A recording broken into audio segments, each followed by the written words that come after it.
Bismillahirrahmanirrahim. Dear students, Assalamu alaikum. Alhamdulillah, we are starting online teaching after a long period.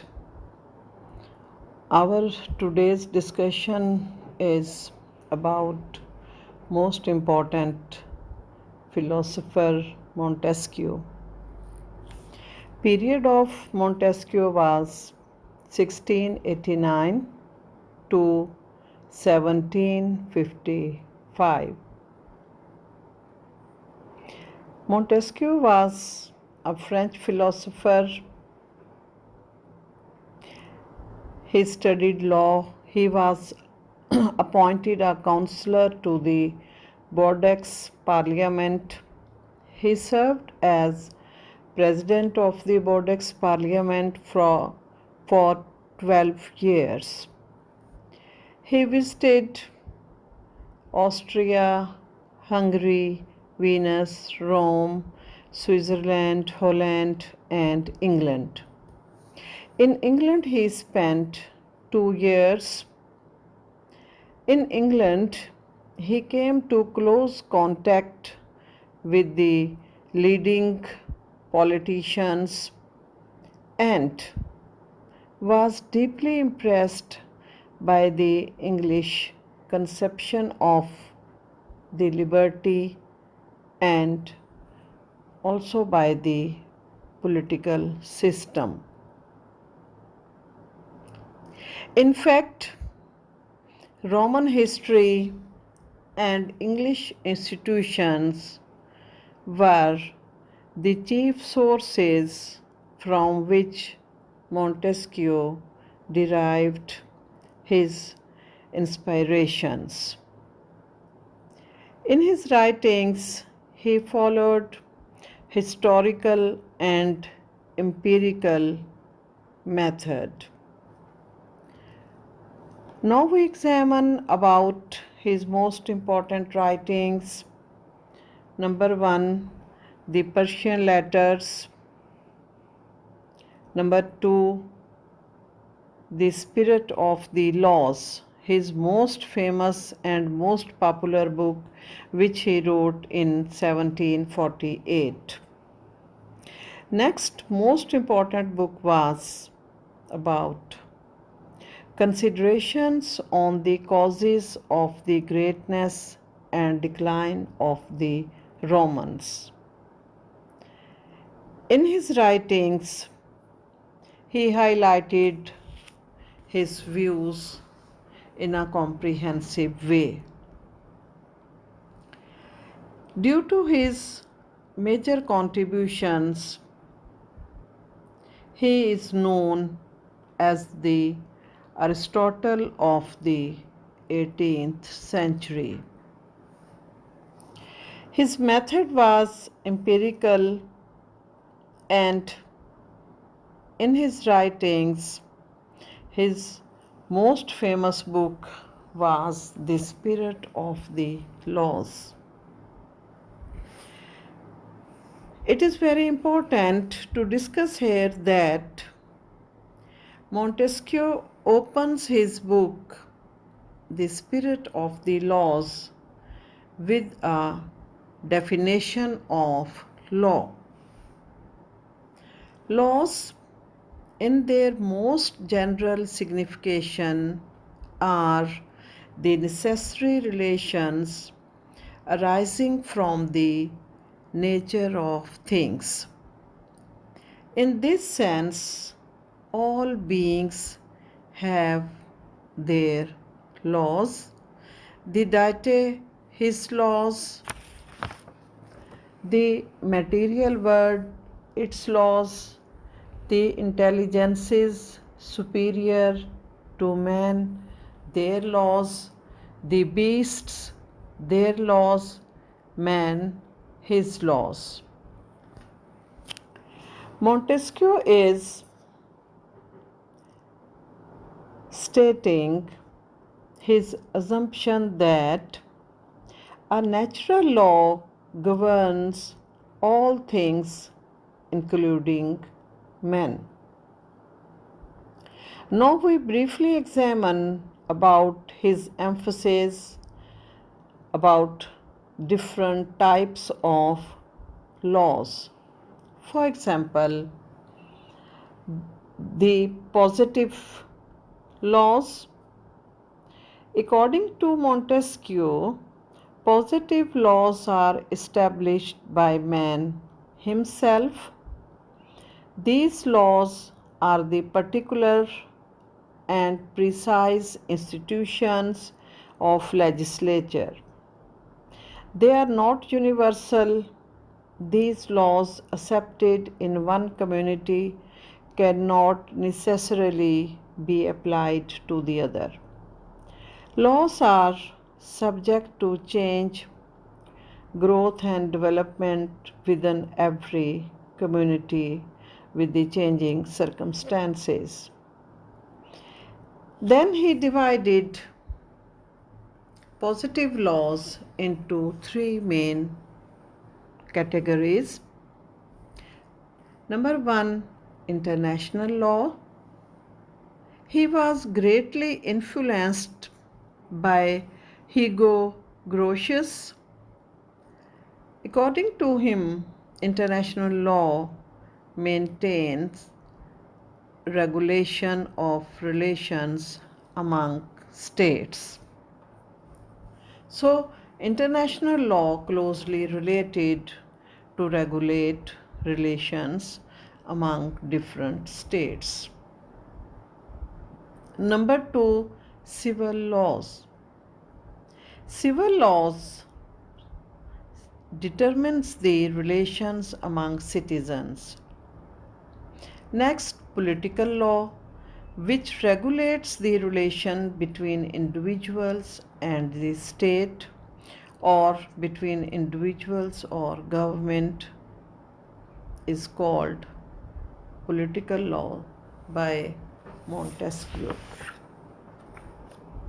Now we examine Montesquieu's views about different forms of governments. Number one, Republican. He explains Republican form of government as a body of people possessing supreme power. Then he explains aristocracy, the supreme power possessing in few peoples. And then he explains monarchical form of government in which a single person governs by fixed and established laws. Then he explains despotic form of government. According to him, a single person directs everything by his own will without law and any fixed rule. Montesquieu explains that each form of government is associated with its particular principles. Now examine his views about the influence of physical environment on political and social institutions. Montesquieu gives considerable attention to the impact of the physical environment upon political and social institutions, giving particular importance to climate, soil, occupation, form of government, commerce, religion, customs, etc. He tries to establish the relation of cause and effect between the climate, soil, fertility, natural resources, the topography of the place, and the character and the habit of the people who live in it, and their social and economic ideas, laws, manners, morals, and religious beliefs. He shows the effect of heat, cold, dryness, and moisture on the organs of human body and on the intellect and passions of men. So, this was a great contribution of Montesquieu in the history of political philosophy. His next most important contribution was about the laws and their relations to nature and principles of governments. The laws of a democracy and republican should maintain the equality of the people, especially their equality about economic aspects.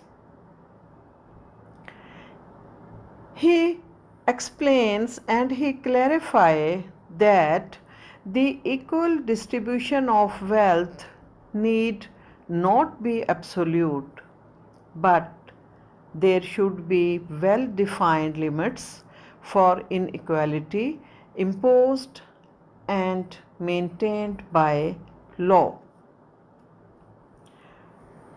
And in an aristocracy, moderation is the key to stability,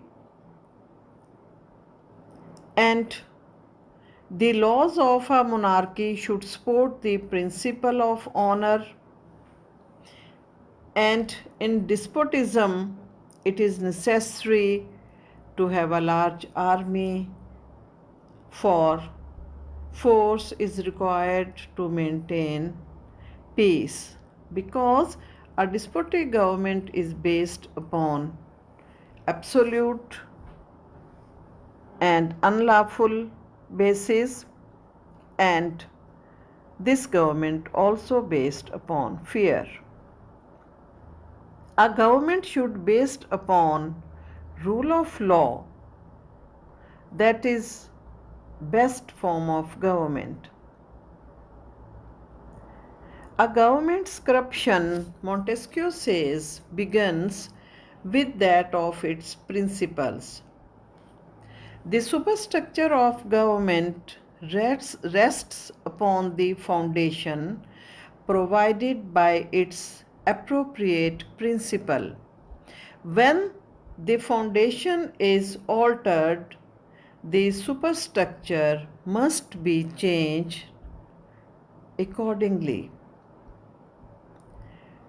Next most important point of this discussion is that Montesquieu gives considerable attention to the impact of physical environment upon political and social institutions.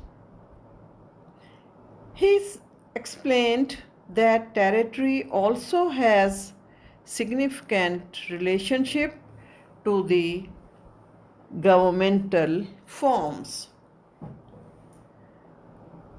A republic requires a small territory.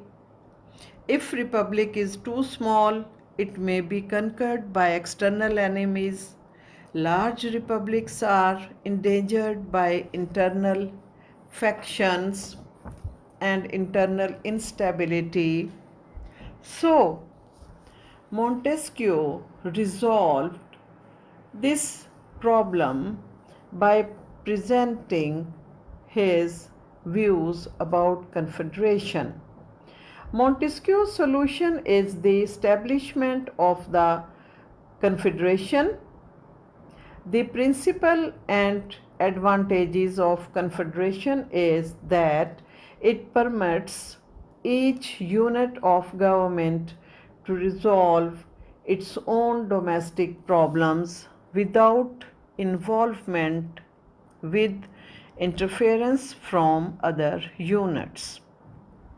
That consensus with regard to the general interest, at the same time, the constituent units may unite to present common front in matters of military and foreign policy. Montesquieu's ideas concerning the relationship between extent of territory and governmental form were well known and had considerable influence practically with the men who framed the Constitution of the United States of America. Those ideas form an integral part of the theories of federalism found in the series of essays by Madison's, Hamilton, and Jay, known as the Federalist. So, Montesquieu's this contribution always remained a prominent place in the history of Western political thought.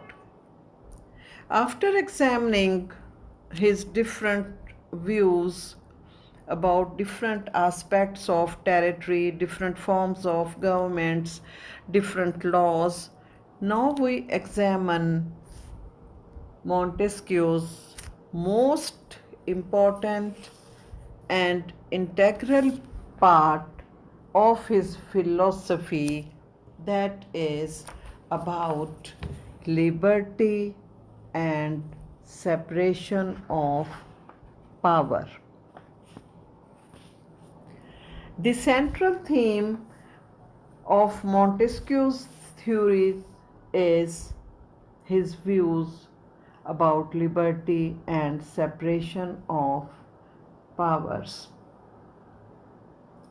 This part of Montesquieu's theory, which is best known and has the greatest influence upon American Constitution,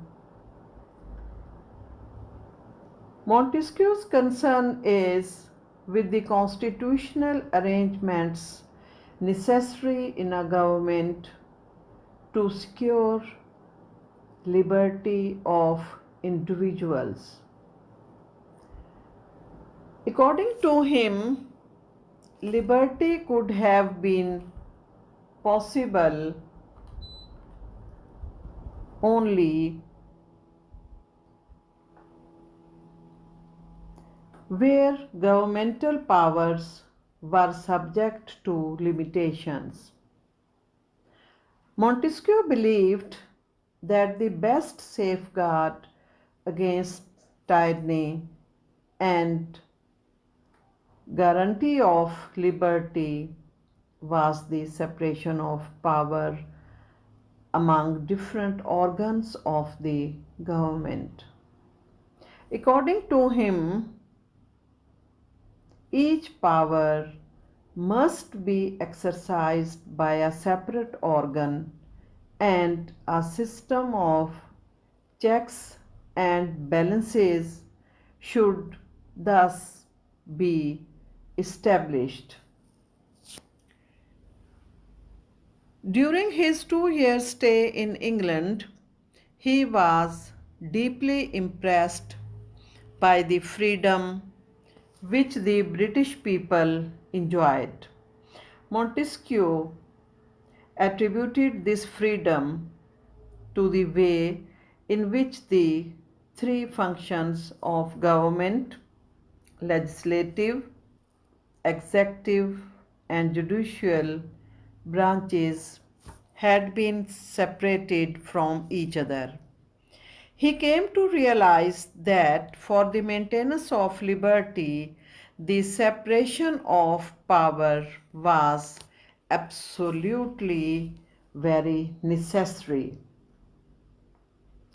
Jude Harman explains Montesquieu's contribution in these words: the only valuable liberty is that which we enjoy under the law.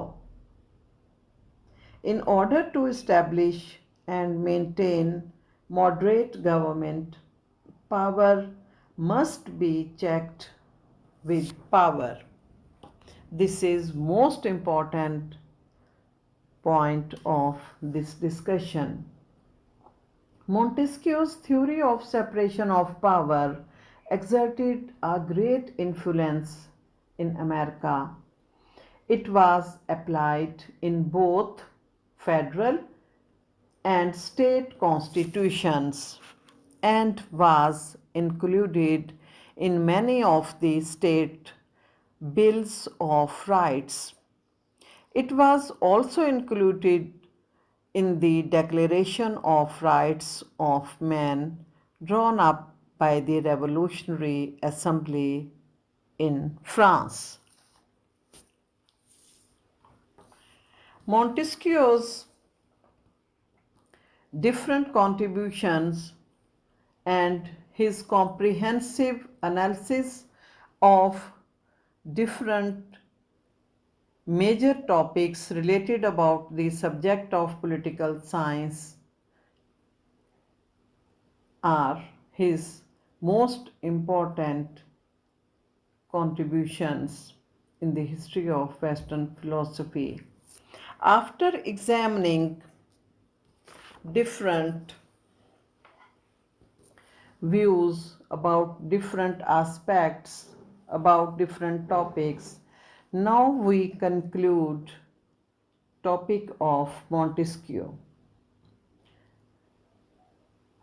After discussion Montesquieu's political philosophy, it becomes necessary to evaluate him and to assess his contributions to history of political theory. Montesquieu was not impressed by then existing conditions of France, which were rather disappointing. The internal politics of France was far from political satisfaction. Peoples were governed by despotism under the Louis XIV, and there was unrest in the country. High officials of government and nobles were enjoying a life of luxury. The masses had no liberty, no rights. His writings represent the internal political circumstances of France. Due to these conditions, he supported constitutional monarchy and a government subject to the doctrine of checks and balances. According to George Sabine, a very prominent writer of Western political philosophy, George Sabine wrote about contributions of Montesquieu. Of all French philosophers in the 18th century, other than Rousseau, the most important was Montesquieu. He presents at once the best scientific aspirations of his age and its unavoidable confusions. Montesquieu had bitterly criticized the political, social, and religious institutions of his time. He was depressed by internal politics of France. His writings represents the voice of his age and demand of constitutional monarch and a system of check and balances. So, due to his different contributions, he considered Aristotle of 18th century in the history of Western political thought.